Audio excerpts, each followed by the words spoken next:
A paz do Senhor, meus amados irmãos, guiados pela Bíblia e pelo Espírito Santo, nós estamos em mais uma pré-aula, caminhando para a reta final do Evangelho de Mateus, e hoje nós vamos estar falando da lição de número 10, que trata de Mateus capítulo 21, 22 e 23, e para me ajudar nessa história, estamos aqui com o pastor Wagner, que mais uma vez atendeu o nosso convite. Muito obrigado por estar aqui conosco, pastor. E antes mesmo do senhor começar, eu queria conversar sobre o capítulo 21, onde a gente vai tratar sobre a entrada triunfal de Jesus na Cidade Santa, na cidade de Jerusalém. E nós sabemos que existe uma profecia relacionada a este fato. O senhor pode explicar melhor para a gente? Paz do Senhor Jesus, a todos, paz do Senhor Jesus, pastor Igor.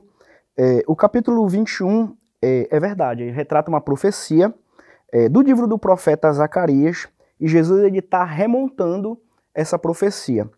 Quando ele entra em Jerusalém, ele está vindo nos moldes do profeta Zacarias, nos moldes humildes, nos moldes de um rei simples que vem montado em um jumentinho, com toda a humildade, quebrando logo aquele pensamento que o judeu ele tinha. O povo judeu ele tinha um pensamento, lógico, de que o Messias ele vinha de maneira gloriosa, nos moldes militar, com todo o seu poderio, derrotaria os seus inimigos e instauraria o reino de Deus. Jesus ele não veio assim, ele veio como nos remontes da profecia de um servo humilde e sofredor. Por isso que ele vem entrando em Jerusalém, sentado em um jumentinho, para remontar esse rei humilde, esse rei manso, esse rei nos moldes proféticos do servo sofredor. É assim que ele vem. O outro detalhe que a gente quer deixar claro aqui em Mateus capítulo 21, a partir do verso 19, nós vamos ver que Jesus está caminhando com seus discípulos e no meio do caminho ele encontra uma figueira, que parece aos olhos humanos uma figueira bonita, uma figueira assim, cheia de proteínas, vitaminada, mas quando Jesus se aproxima, o mesmo texto vai dizer que essa figueira não está dando frutos. E isso gera uma certa indignação no mestre, a ponto dele dizer para que essa figueira venha secar, e isso impressiona os discípulos. O senhor pode explicar melhor sobre essa situação? O que esse fato tem a nos dizer nos dias de hoje? Isso. A gente precisa entender que Jesus está indo para Jerusalém com um propósito. Ele tem a consciência de que ele é o Messias e que ele é o Cristo, o rei dos judeus.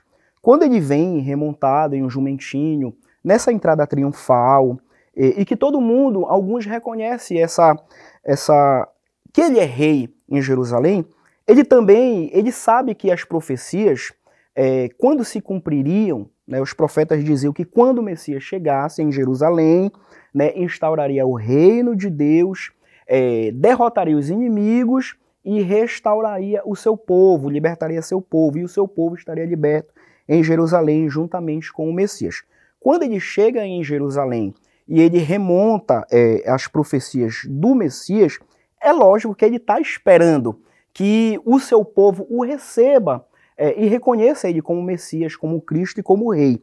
Quando ele chega em Jerusalém, ele vê uma contradição totalmente diferente. O povo não creu que ele era o Rei, que ele era o Cristo, que ele era o Messias. A espiritualidade de Jerusalém, dos mestres, dos fariseus,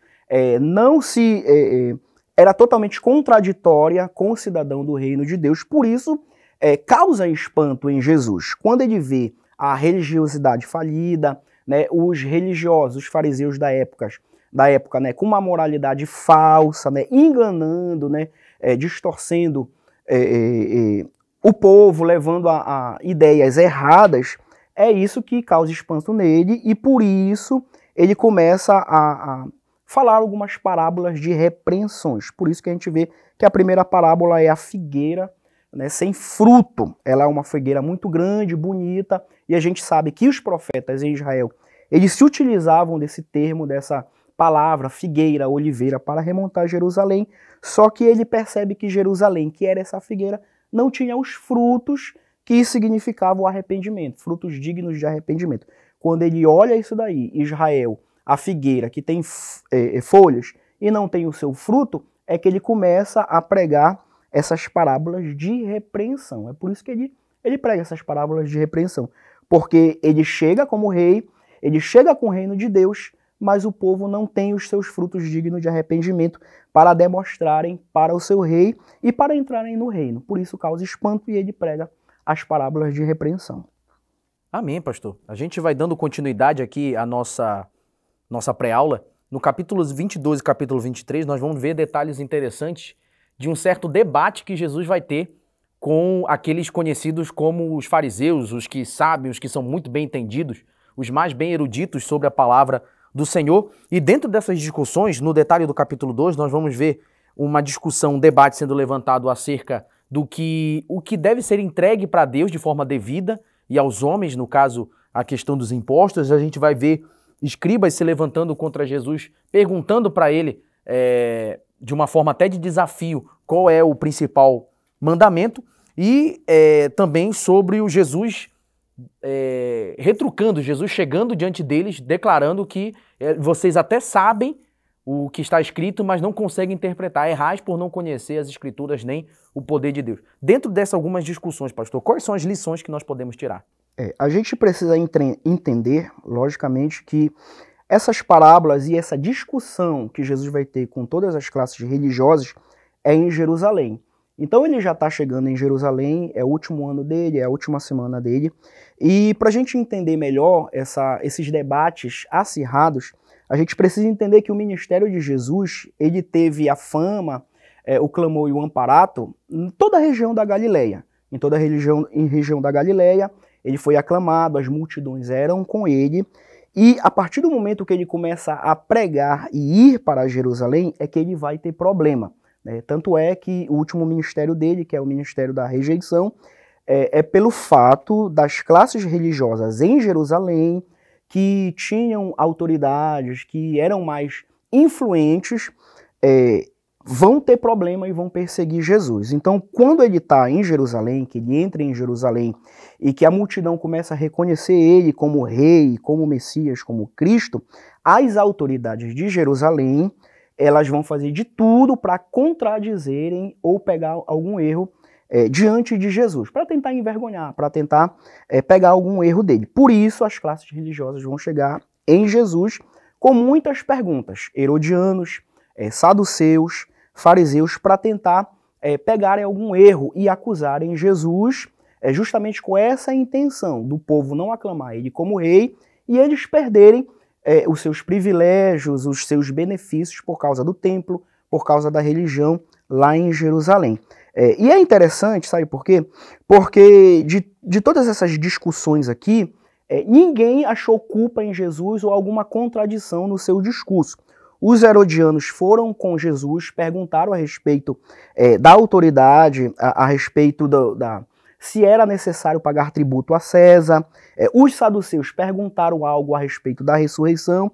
Os fariseus também perguntaram com relação ao mandamento, qual é o mandamento. E todos eles não conseguiram achar alguma contradição e acusarem Jesus. O porquê isso é importante a gente ressaltar? Pelo fato de que Jesus ele chega em Jerusalém e essas classes religiosas elas praticamente foram envergonhadas diante do público. Então só tinha uma atitude a essa classe religiosa tomarem com Jesus, crucificarem, matarem ele. Ou seja, Jesus teve problema pelo fato de essas classes não encontrarem nenhum erro em Jesus. Então, como Jesus era inocente, a única questão era matar Jesus, porque não encontraram nenhum erro nele. Amém. Para nós encerrarmos aqui a nossa pré-aula, vamos agora tratar sobre o capítulo de número 23. E, pastor, a gente vai ver agora Jesus respondendo, claro, bem sucedido, às indagações das classes religiosas, e agora ele demonstrando, através das suas respostas, a hipocrisia que existe dentro dessas classes. De uma delas, ele falando sobre essas 7 advertências, sobre cada uma delas, sobre a vida, o estado atual de Israel. E, ao mesmo tempo, a gente também vai ver, no finalzinho do capítulo 23, Jesus mostrando também a sua insatisfação, chorando por causa da cidade de Jerusalém. O que a gente também pode aprender sobre essa hipocrisia, sobre essas advertências e finalizando em relação a esse lamento de Jesus? Isso, né? A gente percebeu que eles não encontraram acusação em Jesus e Jesus vai iniciar essa série de advertências fazendo uma pergunta para eles. Ele faz a pergunta de que quem era Cristo, filho de Davi, eles não respondem, por isso Jesus, revelando a hipocrisia deles, vai começar a lançar como a gente pode falar, né, os ais proféticos, que são ais proféticos, 7 ais proféticos, aonde Jesus ele remonta o ministério profético, né, ou o profetismo do Antigo Testamento, e é a intenção dele lançar esses ais proféticos, porque revelou a hipocrisia das classes religiosas, era ressaltar que o juízo de Deus estava às portas pelo fato da espiritualidade deles estarem com dificuldades. A espiritualidade deles era rasa, né? A vida deles com Deus era vazia. Então Jesus ele lança esses ais proféticos para dizer, assim como os profetas diziam para Israel, que se não se arrependessem, o juízo de Deus estava às portas e Deus ele puniria o seu povo pela falta de arrependimento. Quando Jesus fala, ai de vós fariseus, ou ai de vós a todas as classes religiosas, ele está falando assim, se vocês não se arrependerem, se a espiritualidade de vocês não mudarem, se a vida com Deus, a vida de vocês com Deus, elas não produzirem frutos, o Senhor vai julgar vocês e Jerusalém por essa falta de espiritualidade. E foi isso que aconteceu, né? Porque os estudiosos dizem que em 70 depois de Cristo houve um grande juízo da parte de Deus, onde o templo vai ser destruído, os romanos vão invadir Jerusalém e vão instaurar o caos, vão destruir Jerusalém.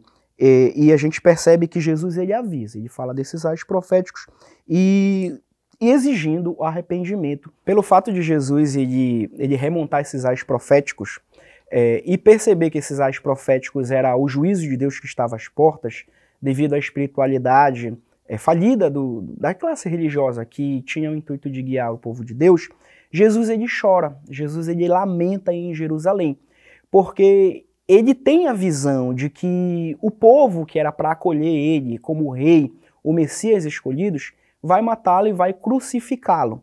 E pelo fato do povo judeu terem essa atitude de não crer, mas matarem e crucificarem o rei dos judeus, o juízo de Deus chegaria em Jerusalém, chegaria no seu povo, e ele contempla essa devastação, o juízo de Deus chegando.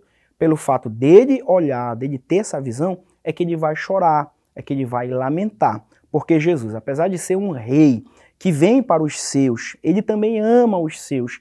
E o fato do juízo, ele ter a certeza que ia chegar no seu povo, faz ele ter um coração quebrantado e chorar e lamentar por Jerusalém.